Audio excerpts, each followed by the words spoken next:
Bom dia, irmãos, graça e paz. Eis que é domingo de novo, primeiro dia da semana, o melhor dia da semana, o dia do Senhor. E hoje eu vou começar aqui diretamente lendo o primeiro verso do capítulo 61 do Evangelho de Isaías, que diz: O Espírito do Senhor Deus está sobre mim, porque o Senhor me ungiu para pregar boas novas aos mansos, enviou-me a restaurar os contritos de coração, a proclamar a liberdade aos cativos e a abertura de prisão aos presos. Outra vez foi uma notificação no aplicativo da Bíblia no celular. Como eu disse outro dia, eu recomendo, né? Atinge a gente em cheio essas notificações. Eu que não gosto de notificações de aplicativos de celular, dessas aqui eu gosto bastante. E me tocou essa parte aqui: do Senhor me ungiu para pregar as boas novas aos mansos e enviou-me a restaurar os contritos de coração, a proclamar a liberdade aos cativos, a abertura de prisão aos presos,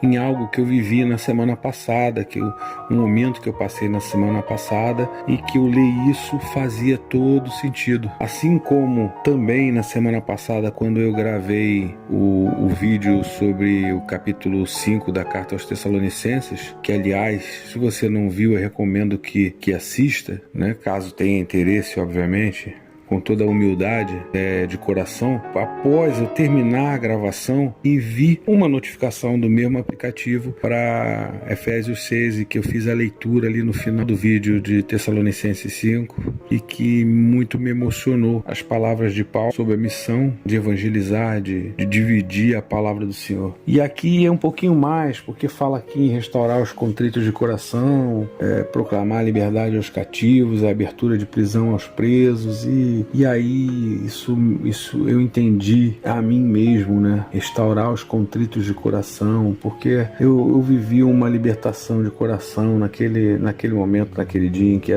em que esse verso me apareceu. Então hoje o nosso vídeo não vai ser sobre Isaías 61, embora eu tenha feito a abertura com o primeiro verso do capítulo 61 de Isaías. Nós vamos voltar ao Evangelho de Paulo, fazendo aí uma leitura e uns comentários sobre o capítulo 6 da Carta aos Gálatas. Nesse momento eu ainda não sei que nome eu vou dar a esse vídeo, mas inevitavelmente a palavra perdão vai aparecer no nome desse vídeo. Esse vídeo é sobre perdão. Nós vamos falar do capítulo 6 da Carta aos Gálatas, mas eu vou contar uma história sobre perdão também. E como costume, vou começar por fazer uma oração dentro do tema do perdão, chamada de oração do perdão, em que tem uma introdução que diz que todo relacionamento tem um risco, pois as pessoas passam por nossas vidas e podem nos magoar, nos machucar, deixar uma grande marca em nossos corações,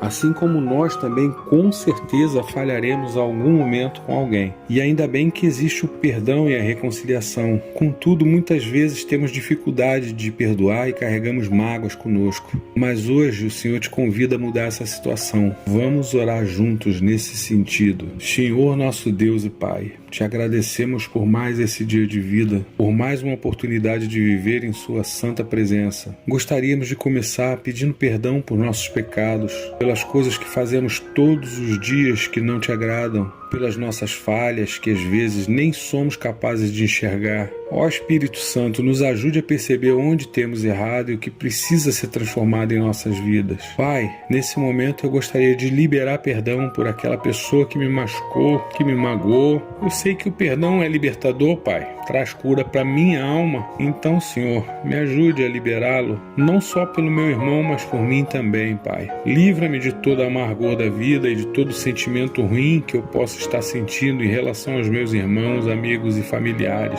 Oramos e clamamos em nome de Jesus. Amém. Essa oraçãozinha curtinha e tão certeira, tão bonita, é de autoria de uma pessoa que se chama Ana. Ana Júlia, tá aqui o nome completo. Olha, me parece ser uma jovem. Se algum dia esse áudio, esse vídeo chegar até você, Ana Júlia Luiz, meus parabéns para os teus pais, meus parabéns pelo teu propósito de vida, meus parabéns pela oração linda que você deixou aí online para nós. Muito obrigado.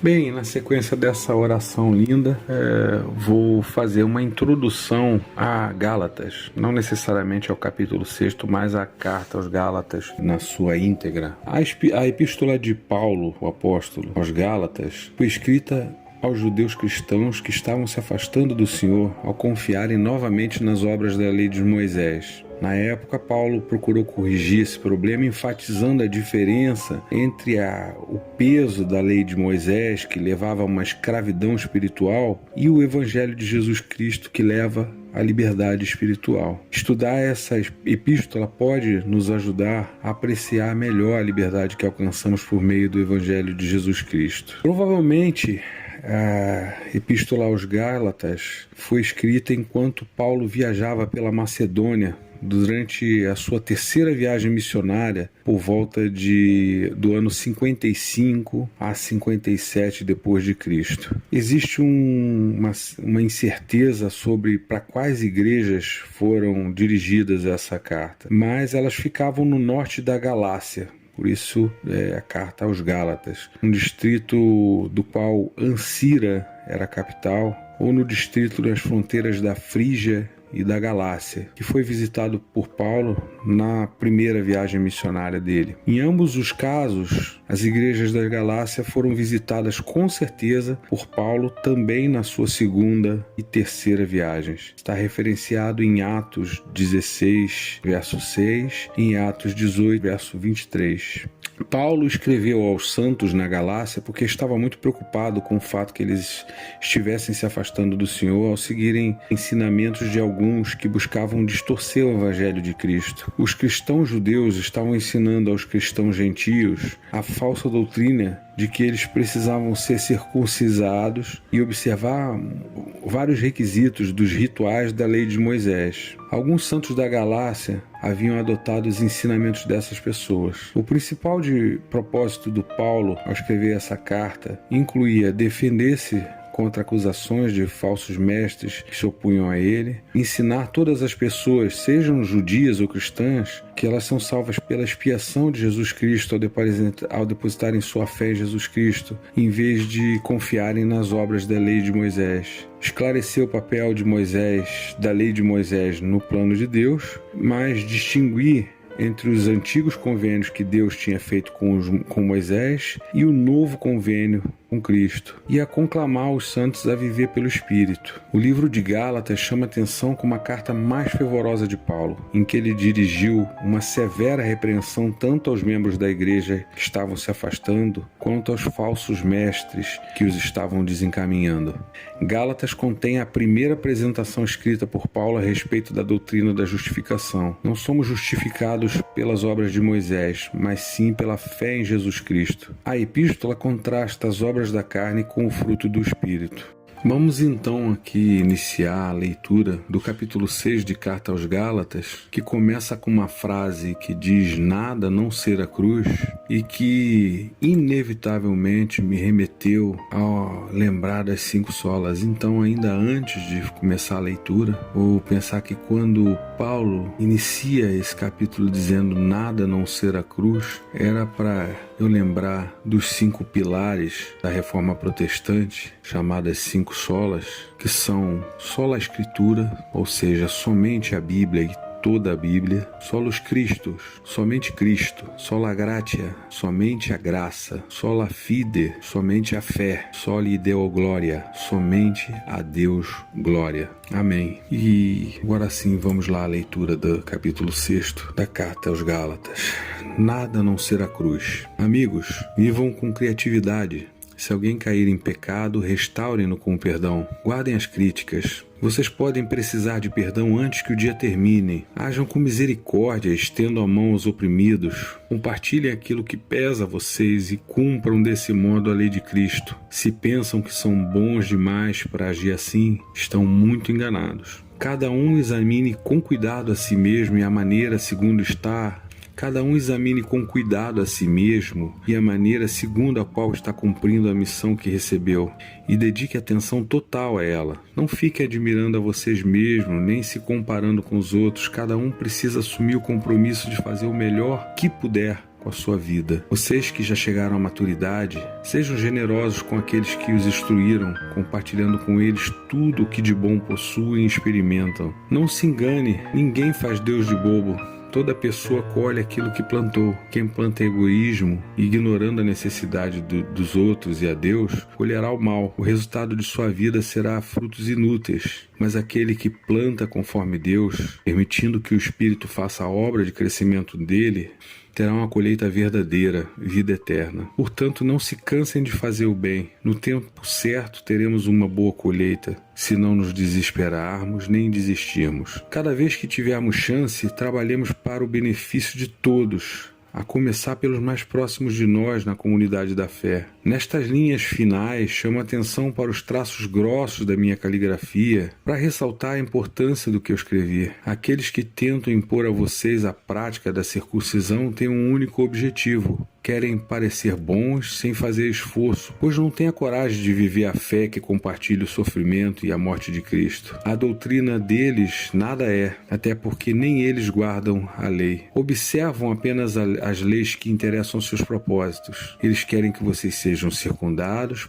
para que possam se orgulhar do sucesso em recrutá-los para o lado deles. Quanto a mim, não vou me orgulhar de nada a não ser da cruz do nosso Senhor Jesus Cristo. Por causa daquela cruz, fui crucificado aos olhos do mundo, libertado da atmosfera sufocante da necessidade de agradar aos outros e me encaixar nos padrões mesquinhos ditados por eles. Percebem que essa é a questão principal? Não é o que fazemos, como submeter a circuncisão ou rejeitar. É o que Deus está fazendo, e Ele está criando algo novo, uma vida livre. Todos que caminham por esse padrão são o verdadeiro Israel de Deus, seu povo escolhido. Paz e misericórdia sejam com eles. Francamente, não quero ser mais incomodado com essas disputas. Tenho coisas mais importantes para fazer, como viver a fé com seriedade. Trago em meu corpo cicatrizes do meu trabalho por Jesus. Que tudo que nos é concedido livremente pelo Senhor Jesus Cristo venha a ser de fato de vocês, meus queridos amigos. Amém. Quando eu ouvi os primeiros versos do capítulo 6 da Carta aos Gálatas, me assaltaram à mente pensamentos sobre o perdão e eu dei conta de que tinha pendências no meu coração, que tinha coisas que são até contra a minha natureza, porque talvez alguns de vocês me conheçam, mas eu espero que essas palavras ainda venham a atingir muitas pessoas que não me conhecem. Então eu vou explicar que a minha natureza, a minha personalidade é pela graça de Deus, de uma pessoa que não guarda rancor, que não guarda mágoas, que esqueço. Eu sou até visto como ingênuo, eu sou até criticado por essa ingenuidade, por eu permitir que as pessoas abusem dessa minha ingenuidade, dessa minha suposta ingenuidade e esqueça daquilo que as pessoas já fizeram e não guarde mágoas e rancores. Eu sou assim, é da minha natureza. E é pela graça de Deus que eu sou assim. Isso tem alguma coisa de complicado dentro da nossa vida carnal e social, relacionamento entre as pessoas, não haja dúvida disso. Eu já sofri por isso, não haja dúvida disso, mas eu agradeço a Deus por eu ser assim. E mesmo eu sendo assim, isso não é uma verdade absoluta até na minha vida. Então, ouvindo esses primeiros versos do capítulo 6, eu me remeteu a algumas coisas que eu tinha pendentes, entre as quais uma delas eu acabei confessando em conversa com uma pessoa amiga, com a minha afilhada, e mantém comigo conversas sobre a fé, tem acompanhado aí esse meu caminho a partir do momento que eu aceitei a Cristo, que Cristo tomou a minha vida de assalto. E eu vou compartilhar esse áudio aqui com todos vocês, fazendo uma ressalva já adiantada de que se trata de algo muito íntimo e pessoal. Eu estava falando com uma pessoa da minha intimidade, então entendam que se eu tivesse falando para o público, provavelmente eu não falaria da maneira como eu falei nesse áudio. Polidez também faz parte das nossas habilidades, não é? Eu tenho que tentar ter alguma polidez, mas inevitavelmente vocês vão perceber que esse áudio não foi gravado para o público, foi gravado na intimidade de uma relação de amizade profunda e, portanto, deem um desconto aí na interpretação do que vão pensar por eu estar falando essas coisas, mas ainda assim, eu acho que para ilustrar a mensagem de hoje sobre o perdão, eu acho que está valendo compartilhar uma experiência pessoal minha até com todos. Tão bem, tão em paz, sabe? Acabei de mandar uma mensagem para um desafeto que acenou para mim aí por 2 vezes, assim, agora no passado recente, aí num mês ou 2 meses para cá. Acenou com o que eu quero dizer, assim, eu escrevi alguma coisa no grupo e essa pessoa foi lá e comentou e escreveu o meu nome respondendo. E eu, como não queria mais qualquer tipo de relacionamento com essa pessoa, simplesmente não respondi, né? Não respondi pensando que ignorei, né? Mas não ignorei, porque eu registrei, eu vi, né? Ignorar é não saber, é não ver. E mais recentemente essa pessoa voltou a fazer a mesma coisa. Essa pessoa não é alguém com quem eu quero realmente me relacionar, não quero. Eu pretendo manter alguma distância dessa pessoa da mesma maneira, porque está sob domínio daquilo que eu não quero para minha vida. Mas eu perdoei, a mágoa que estava aqui no meu coração se dissipou. Nesse segundo aceno em que ele respondeu para mim com uma mensagem minha, né, que não era para ele, uma mensagem geral no grupo, e ele foi lá e respondeu, escreveu meu nome e tudo, respondendo, tentando se aproximar de alguma maneira, imagino eu, né, acenando, por isso que eu usei a palavra acenar. Eu registrei, né, essa segunda vez, e nessa segunda vez eu ia ignorar, mas não me senti à vontade de, entre aspas, ignorar, porque na realidade eu não ignorei, né? Eu registrei, eu vi, mas eu com isso hoje concluí que eu simplesmente não perdoei, né? Aquilo ali, aqueles acenos foram um pedido de perdão, mesmo que ele não tenha a coragem de declarar com as palavras corretas o pedido de perdão. Aquele aceno, aqueles 2 acenos ou 3, acho que até talvez tenham sido mais, eu me lembro de 2 recentes, foi um pedido de perdão. E eu, quando fui incapaz de simplesmente deixar no vácuo a segunda vez, eu meio a contragosto fui ali, cliquei só naquele joinha, a contragosto, cliquei no joinha.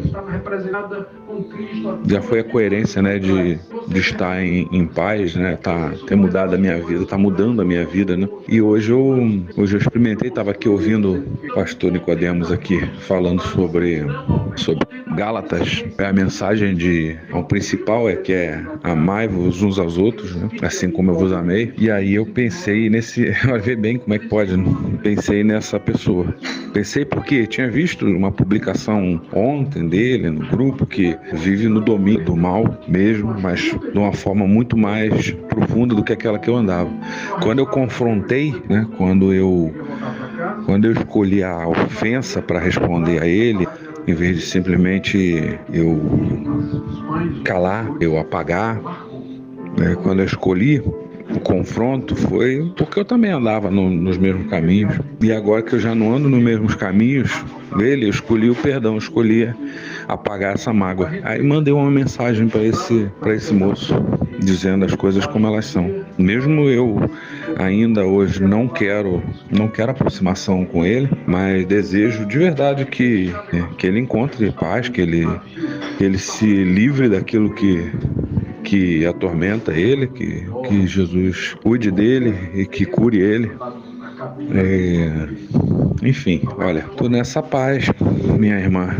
querida?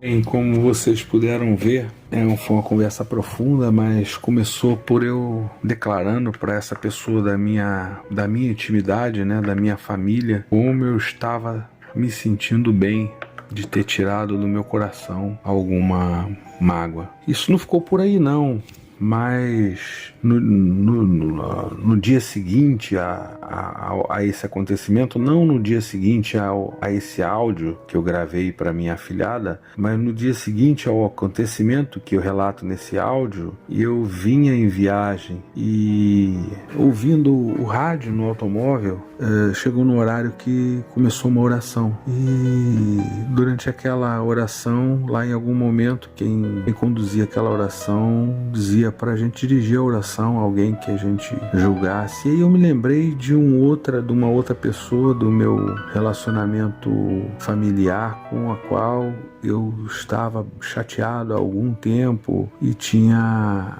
deixado pra lá, sabe? Tinha deixado pra lá, vamos dizer assim. Já não queria mais falar com aquela pessoa por ofensa, por me sentir magoado. Eu entendi que aquela pessoa menosprezou a minha amizade em muitos momentos e me desrespeitou e por aí afora, e portanto eu tinha um peso ali no coração. E essa pessoa, eu entendo que vive em sofrimento. Essa pessoa merece oração. Não tem nada a ver com mágoa, não tem nada a ver com isso. Muito pelo contrário, essa pessoa é oprimida pelo inimigo, tenho certeza disso. E aí eu tive um sentimento de compaixão. Eu não estou encontrando palavras para descrever o que eu senti, mas eu orei por essa pessoa. Orei com toda a fé e com toda a vontade do meu coração pela vida dessa pessoa, pelo bem-estar dessa pessoa. E ao terminar aquela oração, eu percebi que aquela mágoa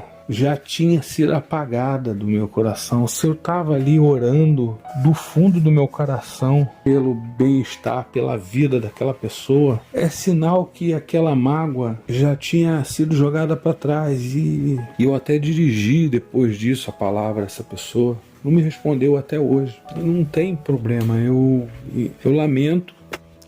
Eu inclusive me desculpei pela minha cota parte de responsabilidade, assim como com a outra pessoa nesse áudio anterior. Eu também reconheço que eu andava nos mesmos domínios e por isso houve o conflito, o confronto. Se eu tivesse na paz de Cristo como eu estou nesse momento, possivelmente, ou desejavelmente, pelo menos desejavelmente, eu deveria evitar o confronto, o conflito. Então aquilo poderia ter sido evitado. Então eu também pedi desculpas, né? Eu também pedi desculpa pela minha cota parte. Mesmo que eu tivesse ofendido, eu também errei. Eu também provoquei esse confronto, esse conflito lá com essa primeira pessoa que relatei aí nesse áudio que gravei para minha afilhada, e também dirigi a palavra a essa pessoa do meu convívio familiar e que trazia uma mágoa. Embora eu nunca deixei de desejar e de querer o bem para essa pessoa, graças a Deus eu tenho um coração bom, sempre tive, mesmo quando andava no sonâmbulo, sem viver, sempre tive um coração bom, mesmo desejando o bem para essa pessoa e procurando, dentro daquilo que me fosse possível, ajudar. Quando eu me peguei numa viagem ouvindo uma oração dedicada ao fundo do meu coração, tantas coisas, tanta bênção, né, para a vida dessa pessoa, eu dei conta que aquela mágoa idiota não fazia o menor sentido. Eu deveria perdoar e deveria também me retratar pela minha cota parte de responsabilidade nesse conflito. Voltando aí, saindo da área da minha experiência, do que me aconteceu recentemente em relação ao perdão, né? Eu achei por bem contar para vocês, que serve como ilustração. E voltando aqui para a Bíblia, além dos primeiros versos ali da carta de Gálatas que me fizeram pensar sobre o perdão, agora ao pesquisar, né, sobre algum conteúdo para ilustrar um vídeo que eu pensei dirigir especialmente em relação ao perdão, eu contei algumas dezenas, mas são dezenas de capítulos ou versos na Bíblia falando sobre o perdão. Então senta que lá vem palavra. E se teu irmão pecar contra ti, repreende-o, e se ele se arrepender, perdoa-lhe. E se pecar contra ti 7 vezes no dia e 7 vezes no dia vier até contigo dizendo arrependo-me, perdoa-lhe. Evangelho de Lucas, capítulo 17. Bem-aventurado aquele cuja transgressão é perdoada e cujo pecado é coberto. Salmo 32. Se, porém, não perdoares aos homens e as suas ofensas, também vosso Pai não vos perdoará as vossas ofensas. Mateus, no capítulo 6. E dizia Jesus: Pai, perdoa-lhes, porque não sabem o que fazem. E repartindo suas vestes, lançaram sortes. Lucas 23. Ele nos tirou da potestade das trevas e nos transportou para o reino do Filho do seu amor, em quem temos a redenção pelo sangue, a saber, a remissão dos pecados.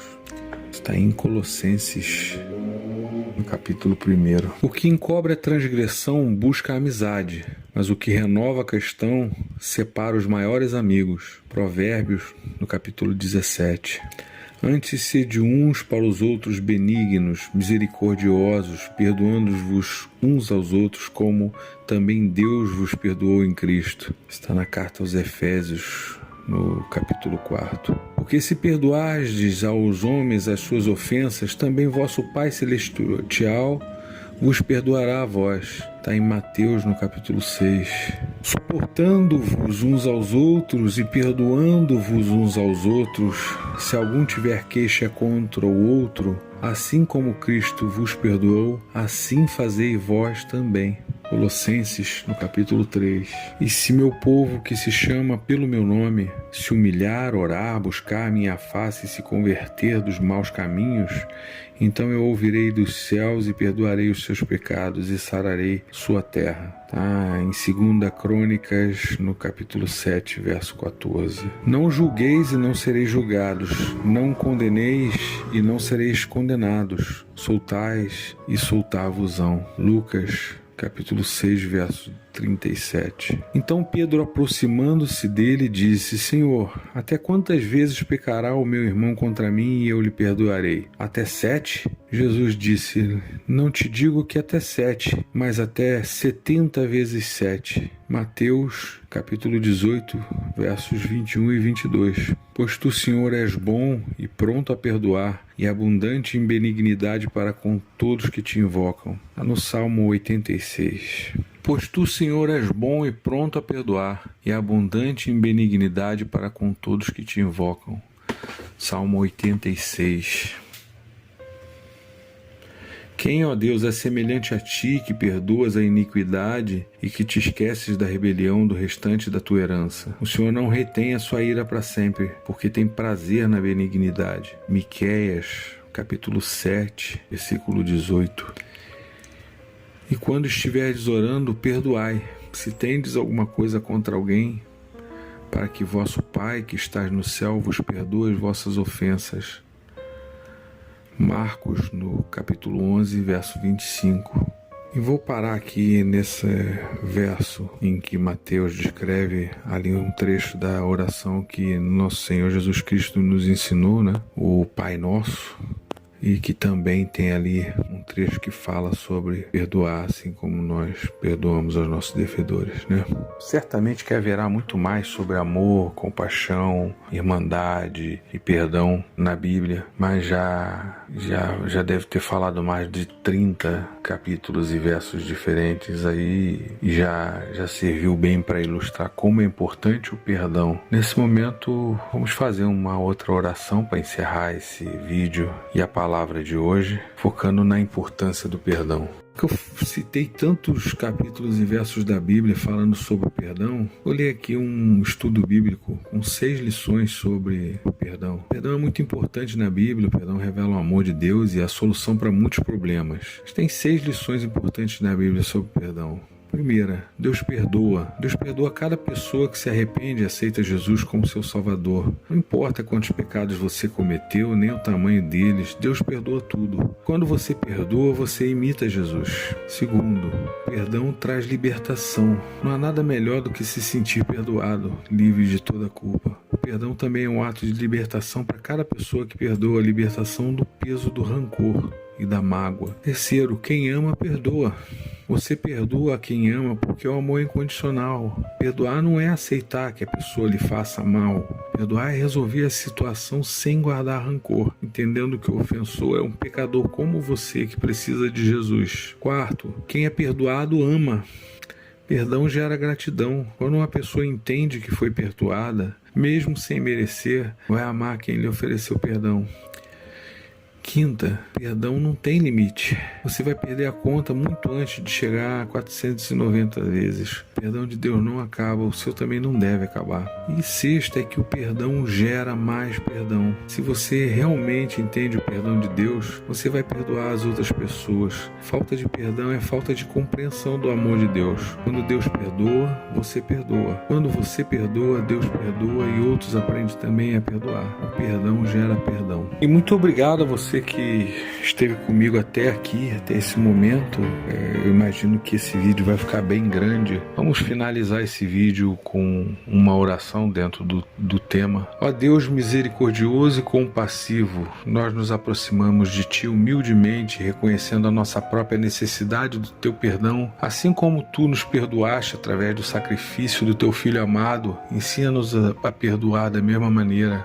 Concede-nos, ó Senhor, o dom da compreensão para ver além das falhas e fraquezas dos outros e ajuda-nos a estender a mão com compaixão, lembrando-nos de que todos nós somos pecadores, necessitamos da Sua graça. Que Tua bondade e amor se manifestem em nós, capacitando-nos a perdoar aqueles que nos ofenderam, libertando-nos do fardo do rancor e da amargura. Fortalece a nossa fé, para que possamos confiar em Ti, mesmo quando as cicatrizes das transgressões alheias forem profundas. Senhor, imploramos a Tua orientação para sermos canais de reconciliação e paz. Dá-nos coragem para reconhecer e confessar os nossos próprios erros, mostrando assim humildade e abrindo caminho para a cura e para a restauração. Conceda-nos, ó Pai, a capacidade de amar como Tu nos amaste, um amor que transcende os limites humanos. Que o mundo veja em nós o reflexo do Teu perdão, compaixão e fé, para que possamos ser instrumentos da Tua graça redentora. Reconhecemos que é através da Tua força que somos capazes de perdoar, que é somente pela Tua graça que somos transformados, Pai. Louvamos-Te, Deus, pelo poder do Teu amor que nos capacita a perdoar e viver em harmonia com nossos irmãos e irmãs. Em nome do Teu Filho Jesus Cristo oramos, confiando que Tu ouvirás e responderás conforme a Tua vontade perfeita. Amém.